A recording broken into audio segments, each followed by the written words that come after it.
Olá a todos, meu nome é Heitor Carvalho e sejam bem-vindos ao terceiro vídeo aqui da nossa série acompanhando o Torneio de Candidatos de 2024. A gente vai finalmente chegar na segunda rodada e hoje eu vou acompanhar a partida da Tanjunji contra Vaishali Rameshabo.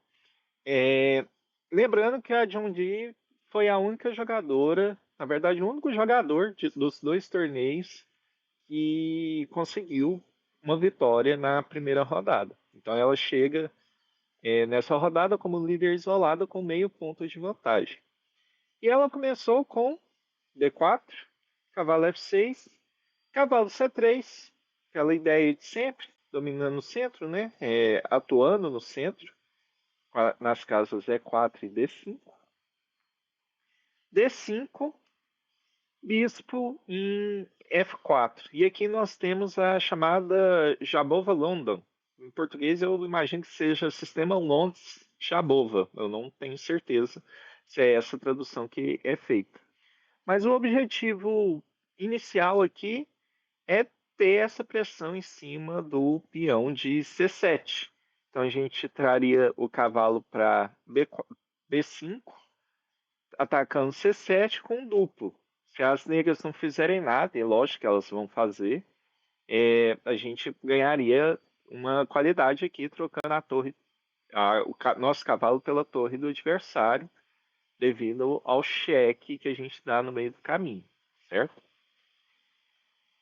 As negras decidem avançar o peão de C5, uma alternativa, na verdade um dos lances principais, justamente para evitar essa ideia do ataque em C7, é as negras jogarem A6. Isso imediatamente defende a casa B5, que é um ponto da jornada do cavalo. Mas as negras decidem ir para C5, E3, peão toma. A gente tem aqui aquelas duas colunas semi-abertas, é importante sempre ter isso em mente. E agora que as negras jogam A6, evitando o caminho do cavalo para dar aquele duplo. Cavalo em F3, cavalo em C6, desenvolvendo as peças normalmente. Agora é a vez das brancas evitarem que o bispo negro crave esse cavalo aqui. A gente viu nas partidas anteriores as brancas constantemente vindo e cravando o cavalo com o lance bispo em G5, né? Agora foi a vez das brancas já evitarem isso. Tudo bem, as negras usam a ideia que as brancas usaram agorinha. Bispo em F5, tentando atacar esse ponto um pouco mais fraco, que é o peão de C2. Cavalo em B4, ataca C2 com duplo, né? Poderia ganhar a qualidade. As brancas defendem dessa ideia já propondo uma troca de bispos. Então o bispo não está mais atacando diretamente o ponto C2 e a gente propõe aqui uma troca de bispos. Né? O que o bispo vai fazer? Ele vai voltar, querer dobrar esse peão? Ele vai voltar para alguma casa aqui para trás? Bem, as negras decidiram trocar esses bispos e as brancas basicamente terminaram o seu desenvolvimento.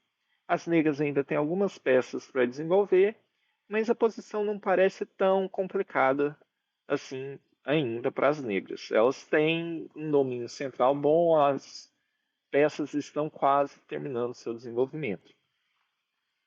E6 abrindo caminho para a última peça negra desenvolver, né, que é o bispo. Roque, bispo desenvolve, já propondo a troca de bispos. As brancas aceitam a troca. Torre em E1. E aqui que é importante aquela ideia que eu estou sempre batendo na tecla, que é a coluna semiaberta. As brancas jogam sua torre na coluna semiaberta E, indiretamente ataca aquele rei ali atrás. Ah, tem um peão no meio do caminho. Tá, só que é muito perigoso essa situação aqui. As brancas poderiam tentar alguma gracinha aqui com peão avança e acabar atacando esse peão de alguma forma, com peças. Não é bom deixar as suas peças, o seu rei, na cara de uma peça pesada do adversário. Então, sem grandes problemas, as negras rocam, a posição está igualada,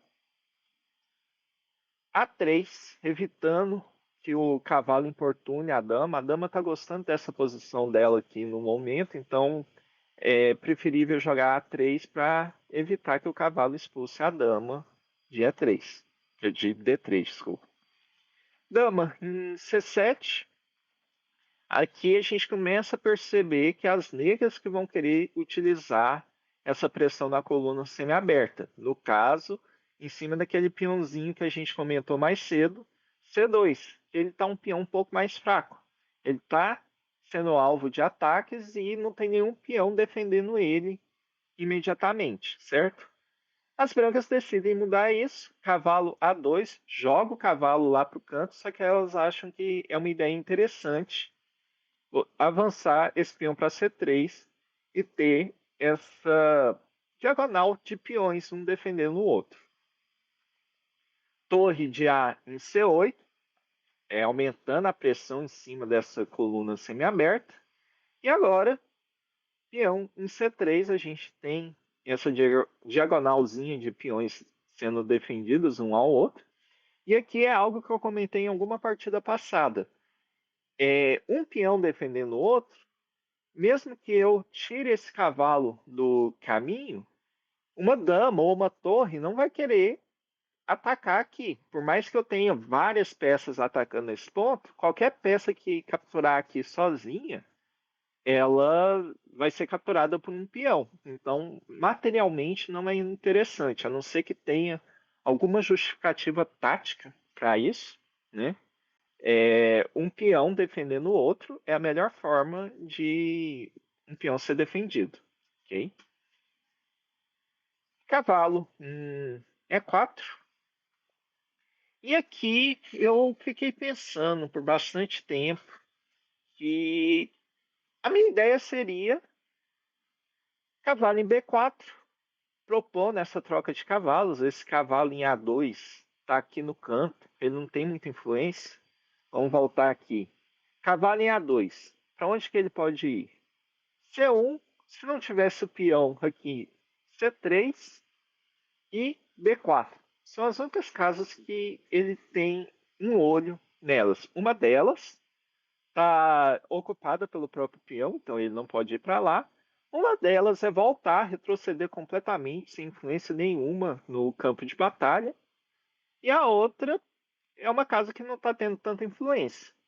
A minha ideia seria B4, e aqui eu começo a ter um pouco mais de olhos, né? Eu tinha 3 olhos, agora eu já tenho 3, 4, 5, 6 olhos. Já melhorou um pouco a posição desse cavalo, né? E uma outra coisa que eu estava pensando é que eu estou propondo essa troca de cavalos para um cavalo que está com uma. Desculpa. Um cavalo que está tendo mais olhos ainda. Então seria um cavalo de 6 olhos com um cavalo de 8 olhos das negras, certo?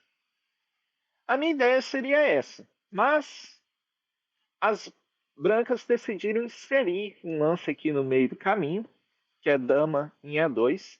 Eu parei, tentei pensar por muito tempo e realmente eu não vi muita justificativa, apesar da Indine concordar, porque parece que a única justificativa que eu estou tendo é abrir essa casa D3 para o cavalo poder voltar.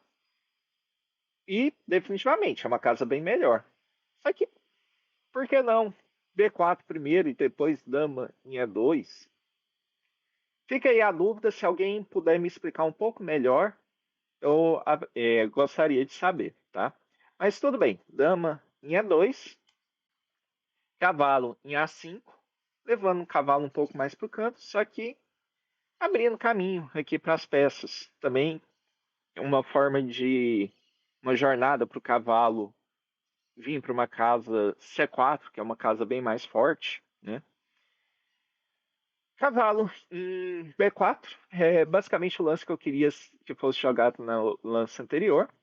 Cavalo em B3, atacando a nossa torre. Então a torre sai já para uma casa muito melhor entre B1 e D1. D1 está tendo alguma influência central, então a escolha não é tão difícil. As negras atacam o nosso cavalo. Eu acho que não precisaria, né? Esse cavalo não está atrapalhando tanto a posição negra e eu imagino que ele iria querer vir para o centro de qualquer forma. Mas enfim, as negras forçaram a gente a vir para o centro, a gente aceita. E aqui é bom sempre prestar atenção que esses cavalos estão indo para posições muito fortes.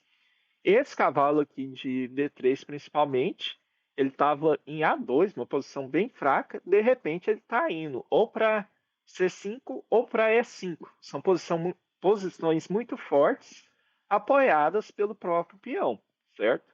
No momento não é interessante ir para C5, porque a gente tem dois cavalos negros defendendo essa casa, mas é algo para sempre se ter em mente.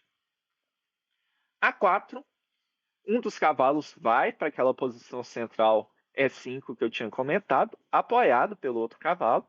Então, esse cara aqui, como diria o Silman, está sendo um polvo, né? Ele está com os seus tentáculos olhando para várias posições, principalmente várias posições negras. Então, é uma peça muito forte. Ela deixou de ser um cavalo e se tornou um polvo, segundo o Silman.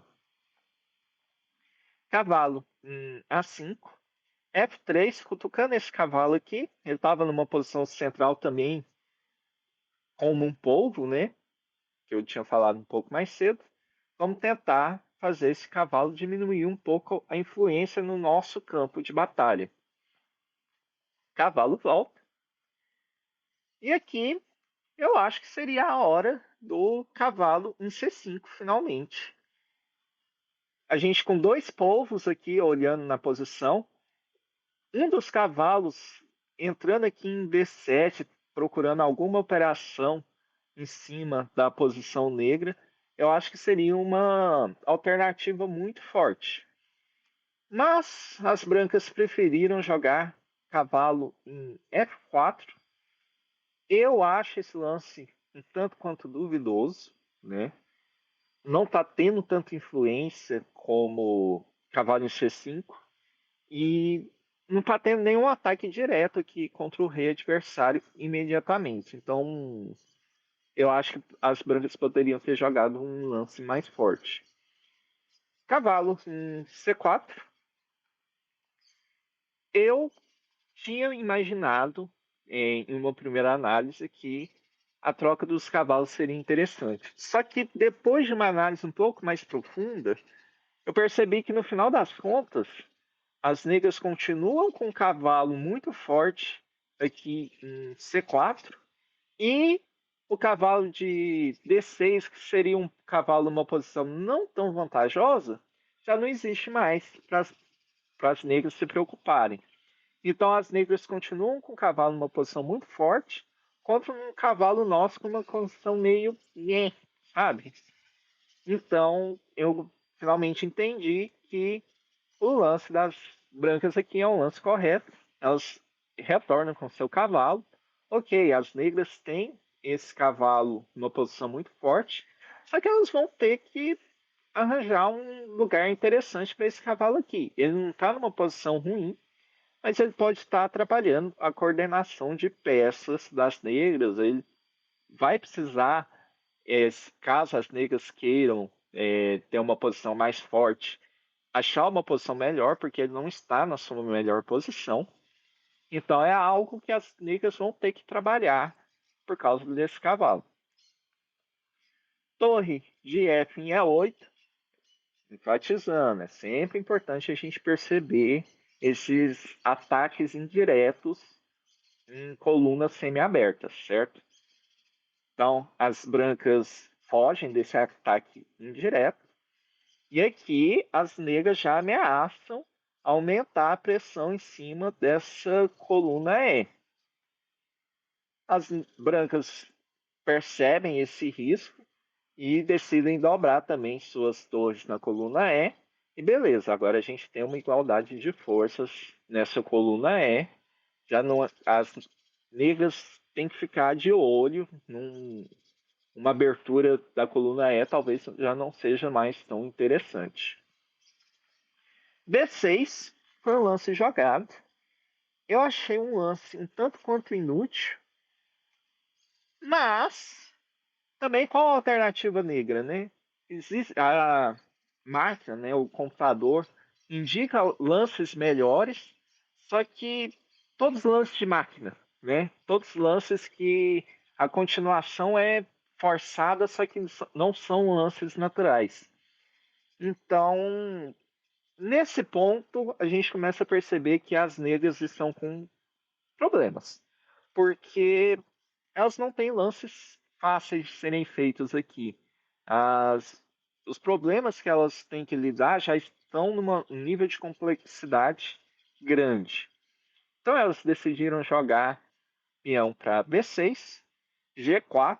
Aqui as brancas e para o outro lado já estão com ideias de atacar esse rei. Perceba, o cavalo já está aqui na região, a dama já está na região. Os peões brancos têm uma facilidade de rolar para cima desse rei adversário, sendo que as negras não dão conta de atacar facilmente o ala do rei branca. Então, por isso que as brancas se dão ao luxo de avançar esses peões na frente do próprio rei. E as torres também facilmente vão vir aqui para a ala do rei para participar dessa festa que é o ataque ao rei negro. A gente vai ver isso acontecendo na partida. Então, fica de olho nos próximos lances. Cavalo em P5. De novo, eu acho um lance um desperdício, já que as brancas estão vindo para cima do rei adversário. Seria interessante as negras começarem a se preocupar com a defesa. Cavalo em B5 não está atacando diretamente nada, não está tendo uma influência direta na para planos de ataque nas brancas. Então, eu acho que as negras poderiam fazer um lance um pouco mais forte, tentando defender esse rei negro. Bem, as brancas aproveitam a oportunidade, começam seu ataque, certo? Trazem o cavalo aqui. Então é interessante a gente perceber que, caso fosse lance branco agora, qual que seria a ideia imediata? Bem, trazer a dama para atacar o rei. Dama em G5, está ameaçando checkmate ali em G6, certo? Desculpa, em G7. As negras podem se defender com F6. Elas defendem esse ponto e atacam a dama negra. Só que aqui a gente já começa a perceber o quanto que a posição das negras está precária. Cavalo toma F6, cheque. As negras não podem capturar com o peão porque o rei estaria sendo atacado pela dama, né? Então o rei teria que sair. Cavalo toma torre, a posição das negras estaria colapsando. Lógico, saindo dessa posição, dando dois lances para as brancas, né? As brancas acabaram de jogar cavalo em H5, eu já imediatamente jogaria dama em G6. A gente sabe que as negras têm o seu lance a ser feito. Mas com essa rápida análise do que seria o plano das brancas, o lance das negras é facilmente explicado. F6, evitando essa dama em G5 e já abrindo caminho para as negras defenderem em G7. Mas a situação das brancas aqui já está bastante forte. O ataque já está rolando naturalmente. G5, se fosse lance branco de novo, peão toma F6, torre que foi atacada em F7, cavalo toma em G7. E aqui vamos só fazer um rápido cálculo. 1, 2, 3, 4, 5, 6, 7 peões brancos. 1, 2, 3, 4, 5 peões negros. Já, além da posição do rei negro estar precária, já com o rei aberto, as brancas já estão ganhando material, 2 peões de vantagem. Desculpa, lógico, eu fiz 2 lances diretos para as brancas, mas a gente está vendo, peão toma F6. Para evitar isso, as negras jogam então peão em F5. Bem, não adianta muita coisa. As brancas já estão entrando fortemente na posição. Elas trazem mais uma torre para a festa, né, que a gente está anunciando.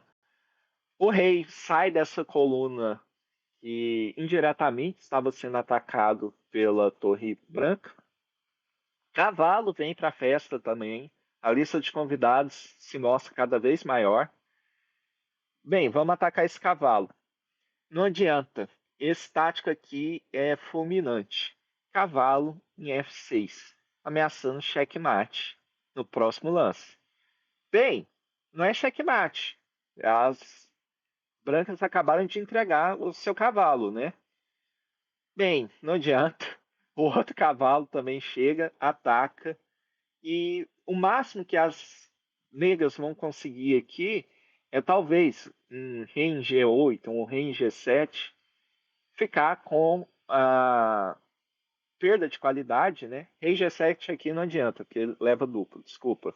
Então vamos, rei em G8, as, as negras perdem a qualidade, vão perder o cavalo pelo bispo, e desculpa, o cavalo pela torre, e além disso, a posição do rei negro está muito aberta. E foi bem aqui que nós acabamos com a nossa partida, certo? As negras abandonaram nessa posição aqui. E com isso, a Tanjonji abre 2 pontos em 2 rodadas, tem uma vantagem isolada de meio ponto, que ele teve um outro resultado decisivo nessa segunda rodada. Se eu não me engano, foi a Lugano que venceu. Então ela está com uma vantagem isolada de meio ponto. E eu espero que vocês tenham gostado dessa análise. Se vocês gostaram, não deixe de clicar em gostei. Se vocês são novos, não deixe de se inscrever. Isso vai ajudar muito o canal, gente. A gente precisa retomar o canal depois de tantos anos parados. E eu vejo vocês no próximo vídeo. Tchau!